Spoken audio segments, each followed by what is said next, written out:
Assalamualaikum. This is Rama Shakur from the NIMS university. Waves and oscillations का course हमने start किया हुआ है। अब तक इस कोर्स के हमने 9 लेक्चर ले चुके हैं और जो हमने लेक्चर नंबर 9 लिया था उसमें हमने जो टॉपिक स्टार्ट किया था उसका जस्ट हमने पार्ट 1 डिस्कस किया था और उसी लेक्चर का जो हम पार्ट 2 है वो हम आज डिस्कस करेंगे। जो टॉपिक हमने स्टार्ट किया था लास्ट लेक्चर में वो था सिंपल पेंडुलम का। अब लास्ट लेक्चर में हमने क्या देखा था कि सिंपल पेंडुलम आपके पास कौन सी चीज होती है, किस तरह के ऑब्जेक्ट को हम कहते हैं सिंपल पेंडुलम।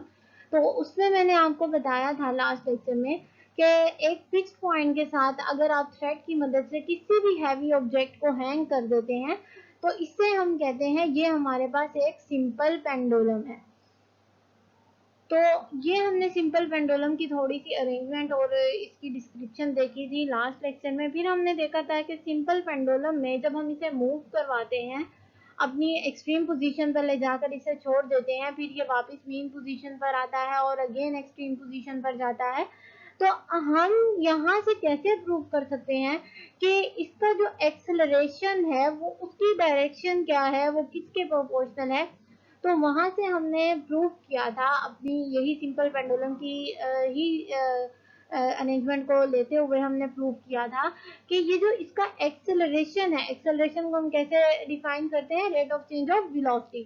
तो ये जो हमारे पास एक्सेलरेशन है इस सिंपल पेंडुलम का, ये डायरेक्टली प्रोपोर्शनल है किसके, डिस्प्लेसमेंट के। ये आपने प्रूव किया था। तो हमने देखा था कि जो एक्सेलरेशन है वो डायरेक्टली प्रोपोर्शनल है डिस्प्लेसमेंट के। डिस्प्लेसमेंट को मैंने x का नाम दिया था।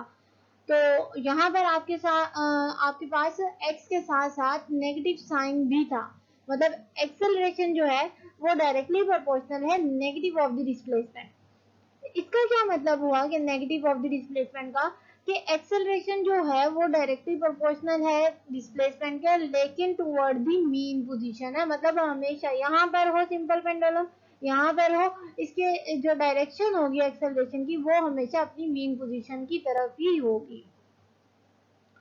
तो ये तो हमने लास्ट लेक्चर में प्रूव किया था और यही बात मैंने थर्ड पॉइंट में लिखी है, but directly toward the mean position के एक्सेलरेशन जो है वो प्रोपोर्शनल तो है डिस्प्लेसमेंट के लेकिन वो डायरेक्टली है टुवर्ड द मीन पोजीशन। ये हमने प्रूव किया था।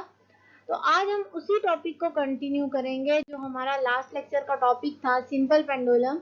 उसी टॉपिक को हम कंटिन्यू करेंगे। आज हम उसका पार्ट 2 डिस्कस करेंगे। पार्ट 2 में हमने क्या क्या चीजें डिस्कस करनी है, हमने टाइम पीरियड डिस्कस करना है कि टाइम पीरियड होता क्या है और हम सिंपल पेंडुलम का किस तरीके से फाइंड आउट कर सकते हैं। साथ साथ हम देखेंगे कि फ्रीक्वेंसी को हम कैसे डिफाइन करते हैं और सिंपल पेंडुलम की फ्रीक्वेंसी हम कैसे फाइंड आउट कर सकते हैं। जो थर्ड आज हमने डेरिवेशन करनी है वो करनी है जी की, कि अगर हम प्रैक्टिकली परफॉर्म करते हैं लैब में ये सिंपल पेंडुलम का प्रैक्टिकल जो आपने परफॉर्म भी किया हुआ है फर्स्ट सेमेस्टर में, तो इस जी की वैल्यू को हम कैसे कैलकुलेट करते हैं ये भी आज हम देखेंगे। तो चलिए अपना आज का लेक्चर हम स्टार्ट करते हैं। तो आज का जो लेक्चर है हमारा वो हमने टाइम पीरियड से स्टार्ट करना है। Acceleration is directly proportional to negative of the X, यहाँ तक हमने छोड़ा था। इक्वेशन नंबर हमारे पास आ गई थी 14, आज हम 15 से स्टार्ट करेंगे। सबसे पहले हम ये देख लेते हैं कि टाइम पीरियड हमारे पास होता क्या है, किस चीज से इसे हम रिप्रेजेंट करते हैं, इसका यूनिट क्या है हमारे पास। तो टाइम पीरियड हमारे पास क्या होता है, जैसे मैंने आपको लास्ट जो सेमेस्टर था उसमें भी ये समझाया था कि time to complete the one oscillation for a simple pendulum is called the time period. मतलब वो टाइम जो एक कंप्लीट ऑसिलेशन के लिए रिक्वायर होता है एक सिंपल पेंडुलम को, उसे हम कहते हैं टाइम पीरियड। कैसे हम अंडरस्टैंड करेंगे इसे, कि ये है हमारे पास एक सिंपल पेंडुलम जिसे हमने एक फिक्स पॉइंट से लटकाया हुआ है, ये है इसकी मीन पोजीशन। अब मैंने क्या किया कि इस सिंपल पेंडुलम को एक्सट्रीम पोजीशन पर ले जाकर छोड़ दिया, मतलब यहाँ पर ले जाकर छोड़ दिया। अब क्योंकि मैंने इस पॉइंट से इसे छोड़ा है तो जब ये वापस यहाँ पर आएगा इस पॉइंट पर तब ये वन ऑसिलेशन कंप्लीट करेगा। तो डेफिनेशन क्या कहती है कि time to complete the one oscillation, मतलब ये वाली जो ऑसिलेशन है जो इसने कंप्लीट की है एक एक ऑसिलेशन, इसके लिए जितना हमें टाइम रिक्वायर्ड है, मतलब आप स्टॉप वॉच से जब आपने यहाँ से छोड़ा है इसे, एक्सट्रीम पॉइंट से यहाँ से छोड़ दिया आपने इसे, फिर आप देखें स्टॉप वॉच को स्टार्ट कर दे, तो यहाँ से जैसे सिंपल पेंडुलम वापिस आपके पास इस पॉइंट पर आएगा तो आप स्टॉप कर दें उसे, स्टॉप वॉच को, तो जो टाइम आपको मिलेगा उसे आप कहेंगे time period. Time to complete one oscillation of a simple pendulum is known as the time period. और इसे हम कैसे रिप्रेजेंट करते हैं, कैपिटल टी से रिप्रेजेंट करते हैं। यूनिट क्या होता है इसका यूनिट टाइम वाला ही होता है, सेकेंड ही होता है हमारे पास। तो यहाँ पर हमने जो हमने मास स्प्रिंग सिस्टम डिस्कस किया था उसमें हमने देखा था कि जो एक्सेलरेशन है वो इज इक्वल टू है किसके, माइनस ओमेगा स्क्वायर एक्स के। ये भी जो इक्वेशन मैंने यहाँ पर लिखी, अगर आपको याद हो तो ये भी हमने अपने पिछले लेक्चर्स में प्रूव की हुई है।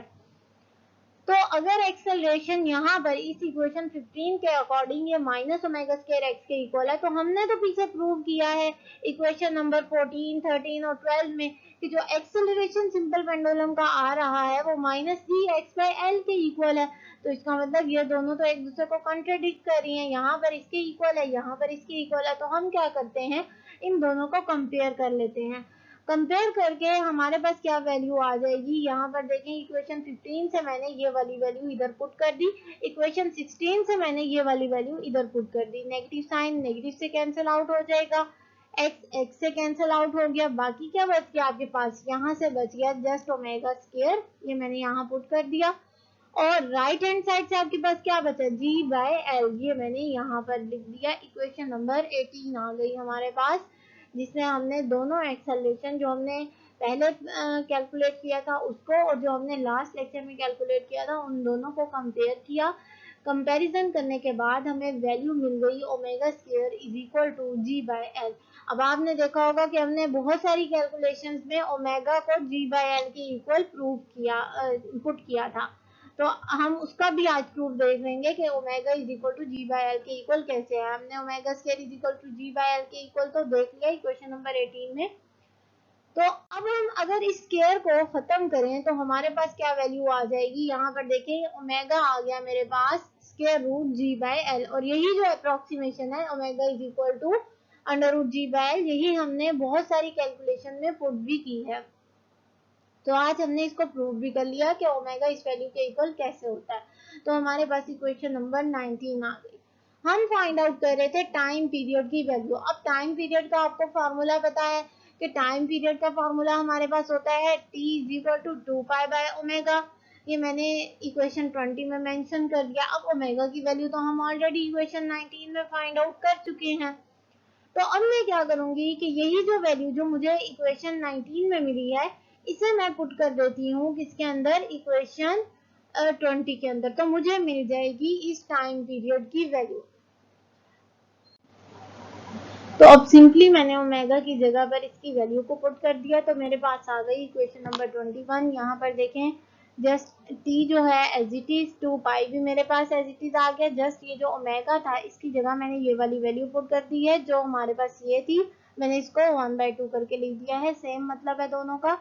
अब इसी को अगर मैं सिंप्लीफाई करूं तो मेरे पास आ जाएगा कि time period is equal to 2 pi square root l by g. अब ये L बाई जी कैसे आया है, तो G बाई एल था, G बाई एल हमारे पास है डिनोमिनेटर में 2 पाई divided by G by L की पावर 1/2 या स्क्वायर रूट लिख दें। तो जब मैं इसे ऊपर लेके जाऊंगी तो ये बन जाएगा, इसे ऊपर ले जाएं नोमिनेटर में तो ये आ जाएगा आपके पास L by g to power 1/2, मतलब ये दोनों की जगह चेंज हो गई। तो मेरे पास इक्वेशन नंबर 22 आ गई। टाइम पीरियड की वैल्यू ये हमें प्रोवाइड कर रही है। अब ये इक्वेशन बता क्या रही है हमें, इक्वेशन नंबर जो 22 है ये हमें किस चीज के बारे में बता रही है, ये इक्वेशन हमें बता रही है, यहाँ पर देखें 2 पाई आपके पास कांस्टेंट है, वैल्यू फिक्स होती है इसकी, जी आपके पास कांस्टेंट है, जस्ट क्या चीज यहाँ पर वेरिएबल है, एल वेरिएबल है यहाँ पर। अब ये हमें क्या रिजल्ट देगी ये इक्वेशन हमें बताती है कि जो सिंपल पेंडुलम के केस में जो टाइम पीरियड होता है वो डिपेंड करता है ओनली लेंथ के ऊपर। ये शॉर्ट क्वेश्चन और एमसीक्यूज में बहुत इंपॉर्टेंट पॉइंट है, तो ये इक्वेशन नंबर 22 आपको याद होनी चाहिए।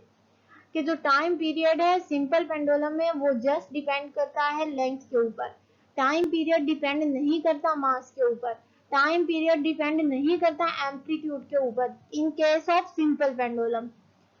तो अब चेंजिंग टाइम पीरियड में किसकी वजह से आएगी, जस्ट एल को चेंज करने से टाइम पीरियड में चेंजिंग आएगी। अब यहाँ पर हमने अपनी लैब में जब ये प्रैक्टिकल परफॉर्म करते हैं तो हमने ये फैक्टर्स प्रूव करने होते हैं कि जो टाइम पीरियड है इसे प्रूव करें कि डिपेंड करता है लेंथ के ऊपर, टाइम पीरियड जो है इसे प्रूव करें कि डिपेंड नहीं करता मास के ऊपर, टाइम पीरियड ये भी हमारे पास क्वेश्चन आता है कि टाइम पीरियड को प्रूव करें कि डिपेंड नहीं करता एम्पलीट्यूड के ऊपर। तो ये हमारे पास 3 प्रैक्टिकल आ जाते हैं जो आपने परफॉर्म किए हुए हैं। तो यहाँ पर मैंने ये मेंशन भी कर दिया कि this equation 22 give us the time period of a simple pendulum, और ये क्या शो कर रही है, ये इक्वेशन जो है इक्वेशन 22 ये बता रही है कि जो टाइम पीरियड है वो चेंज होगा, कब चेंज होगा, ओनली चेंजिंग द लेंथ, क्योंकि आपने इस इक्वेशन में देख लिया कि वो जस्ट लेंथ पे डिपेंड कर रहा है, बाकी चीजें हमारे पास कांस्टेंट है।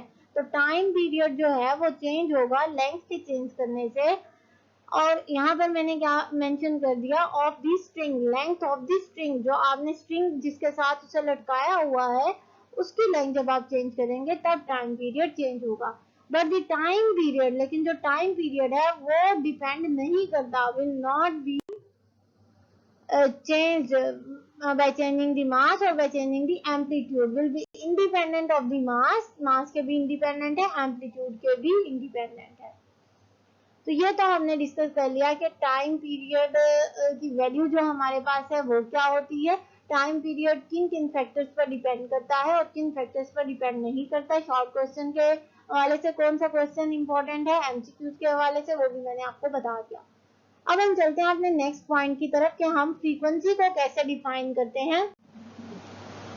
तो फ्रीक्वेंसी मैंने आपको लास्ट सेमेस्टर में भी पढ़ाई हुई है, यहाँ पर अगेन इसकी डेफिनेशन हम करते हैं। Number of the oscillations completed by a simple pendulum in 1 second is known as the frequency.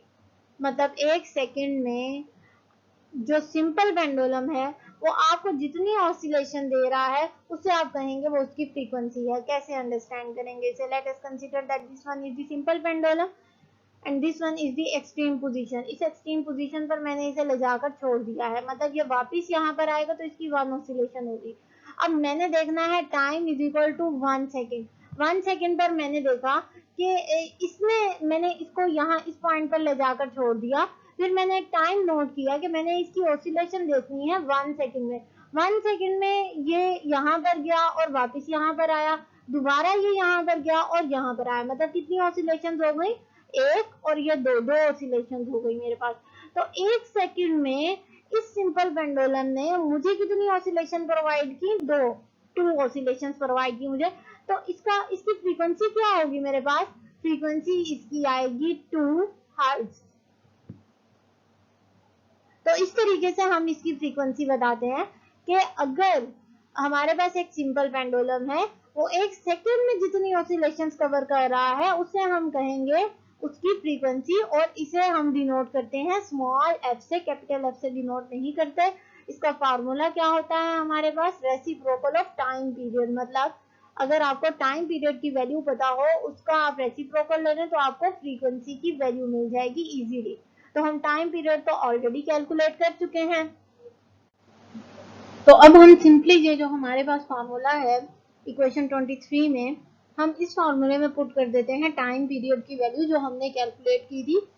तो मैंने क्या किया कि इक्वेशन 22 में मैंने कैलकुलेट की थी टाइम पीरियड की वैल्यू, इसे हम पुट कर देते हैं इक्वेशन 23 के अंदर। ये जो फार्मूले वाली इक्वेशन है हमारे पास f is equal to 1/t। तो सिंपली मैंने क्या किया कि f is equal to 1/t, t में जो वैल्यू आनी थी t is equal to 2 pi under root l/g, ये हमने प्रूव किया है। इसको जस्ट मैंने पुट कर दिया टाइम पीरियड की जगह। तो यहाँ पर मेरे पास आ गया 1 डिवाइडेड बाय ये टाइम पीरियड की वैल्यू। इसे अगर सिंप्लीफाई करूं इक्वेशन 24 को, तो ये जो स्क्वायर रूट में फैक्टर है मेरे पास, ये जब ऊपर जाएगा तो हमारे पास कन्वर्ट हो जाएगा square root g by l में, जैसे मैंने यहाँ पर लिखा हुआ है। और ये वाला जो फैक्टर है 1/2 पाई, इसे मैंने साइड पर लिख दिया। अब ये जो हमारे पास इक्वेशन आई है, इक्वेशन नंबर 25, ये हमें वैल्यू प्रोवाइड कर रही है किसकी, फ्रीक्वेंसी की, जिसे हमने अभी डिफाइन किया। अब ये वैल्यू हमें क्या बता रही है कि ये जो फ्रीक्वेंसी है हमारे पास, 2 पाई का फैक्टर कांस्टेंट है, जी का फैक्टर कांस्टेंट है, लेंथ है हमारे पास जो चेंज हो रही है। तो जो फ्रीक्वेंसी है हमारे पास इस इक्वेशन 25 में, वो डेफिनेटली किससे चेंज होगी, इस लेंथ से चेंज होगी, लेकिन यहाँ पर फ्रीक्वेंसी का इनवर्स रिलेशन है इसके साथ, और वो भी स्क्वायर रूट में है। तो अगर हम लेंथ को चेंज करेंगे तो डेफिनेटली टाइम पीरियड चेंज होगा। टाइम पीरियड और फ्रीक्वेंसी का इनवर्स रिलेशन है हमारे पास, तो वैसे ही फ्रीक्वेंसी भी चेंज होगी। So this equation give us the frequency of the simple pendulum. तो हमें फ्रीक्वेंसी भी मिल गई। अब हम क्या करेंगे, फाइंड आउट करेंगे वैल्यू ऑफ जी, जो हमने लैब में प्रैक्टिकली फाइंड आउट करनी होती है। जी की आपको पता है ग्रेविटेशनल कांस्टेंट है हमारे पास, एक्सेलरेशन है ये। तो इसके लिए मैं क्या करूंगी, अगेन मैं टाइम पीरियड की वैल्यू को यूज करती हूँ। टाइम पीरियड की वैल्यू हमने कैलकुलेट की थी, t is equal to 2 pi under root l by g, ये इक्वेशन 26 में मैंने मेंशन किया। यहाँ से मुझे फाइंड आउट करनी है इस जी की वैल्यू। तो मैं क्या करती हूँ, इसका स्क्वायर ले लेते हैं दोनों साइड पर। तो इसका स्क्वायर ले लिया हमने, ये स्क्वायर रूट जो है ये कैंसिल आउट हो जाएगा, टर्म बन जाएगी हमारे पास एल बाई जी, ये आ जाएगा आपके पास 4 पाई स्क्वायर। अब जी की वैल्यू मुझे फाइंड आउट करनी है, तो यहाँ पर इक्वेशन 28 में देखें, टी स्क्वायर जो है ये डिवाइड हो जाएगा, यहाँ पर 4 pi square l divided by t square, ये हमारे पास इक्वेशन नंबर 28 आ गई। तो जब मैंने इस इक्वेशन को जो हमारे पास आई है 28 सिंप्लीफाई करके लिखा, तो मुझे इक्वेशन नंबर 29 मिल गई, जिसमें आपको पता है कि जी की वैल्यू हमें मिल रही है is equal to 4 pi square l divided by t square. अब यहाँ पर आपको क्या क्या चीजें पता होनी चाहिए, 4 पाई आपको पता है हमारे पास कांस्टेंट है, यहाँ पर आपको लेंथ की वैल्यू पता होनी चाहिए, मतलब आपने थ्रेड की जो लेंथ है उसे क्या रखा है, वो उसे आप बॉब के सेंटर तक नोट करते हैं हुक को साथ मिला के। तो टी स्क्वायर टाइम, मतलब टाइम पीरियड आपको पता होना चाहिए। जनरली हम कैसे लेते हैं, 10 ऑसिलेशन का या 20 ऑसिलेशन का, तो वो आपने टाइम पीरियड फाइंड आउट कर लेना है यहाँ पर। तो इस फार्मूले में आप पुट करेंगे तो आपको जी की वैल्यू मिल जाएगी simply. So this equation 29, we can find out the value of the g, मतलब g की जो वैल्यू है इस इक्वेशन को यूज करके हम फाइंड आउट कर सकते हैं। ये इक्वेशन 29 हमें बता रही है कि हम वैल्यू ऑफ g को इजीली कैलकुलेट कर सकते हैं अगर हमें लेंथ की वैल्यू पता हो और टाइम पीरियड की वैल्यू पता हो। तो आज का जो हमारा टॉपिक था सिंपल पेंडुलम का, जो हमने लास्ट लेक्चर में स्टार्ट किया था, वो आज हमारा कंप्लीट हो गया है। इंशाल्लाह नेक्स्ट लेक्चर में हम नेक्स्ट को डिस्कस करेंगे। तो अगर आज के लेक्चर में कोई भी ऐसा पॉइंट हो जो आपको समझ ना आया हो, तो काइंडली लाजमी डिस्कस कीजिएगा। नेक्स्ट लेक्चर तक के लिए thank you so much. Allah Hafiz.